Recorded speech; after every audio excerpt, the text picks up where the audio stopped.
Welcome to an illustration of profitability brought to you by Canjo.com. In this video, I want to talk a little bit about the concept of profitability and then apply it to two hypothetical companies to show you the difference between an unprofitable company and a profitable company. So let's start by understanding what makes a profitable company.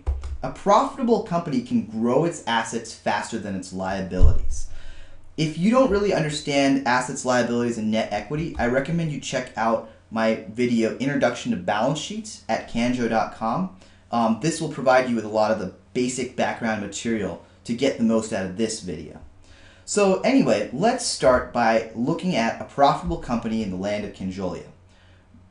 Mike is running a manufacturing company, and in year one, this manufacturing company has $300 million in assets, $200 million in liabilities, and therefore its net equity, the difference between assets and liabilities, is $100 million.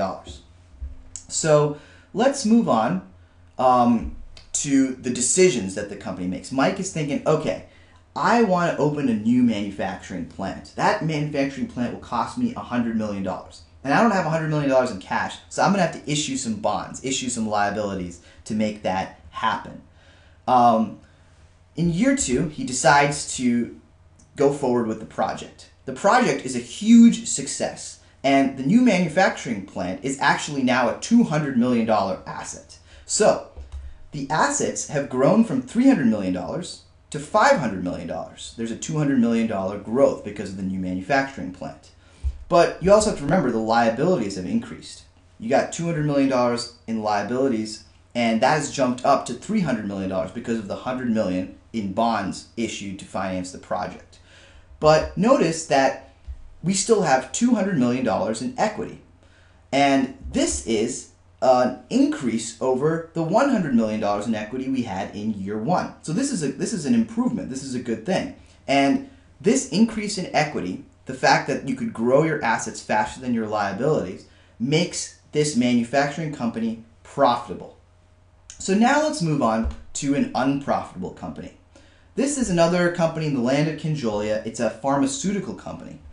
And in the year one, they're exactly the same. They got $300 million in assets, $200 million in liabilities, and $100 million in net equity. So the exact same starting point. But now they decide to develop a new drug. And the new drug costs them $200 million in liabilities to develop. But it doesn't go very well. So let's see what happens. In year two, their assets increase only $100 million. So from $300 million, it jumps to $400 million. The drug only returned $100 million in revenues. But remember, the drug cost them $200 million to make. So now they have $400 million in liabilities. The original $200 million plus the $200 million in bonds that they issued to pay for the new drug. So now their net equity is zero. $400 million in assets minus $400 million in liabilities equals a net equity of zero. This is an unprofitable company. They have lost money, they have lost equity, and their assets have grown at a slower rate than their liabilities. So that's the basics of assets, liabilities, and how they relate to profitability. Thank you very much for watching. For similar videos on these topics, I recommend you check out my website, www.canjo.com.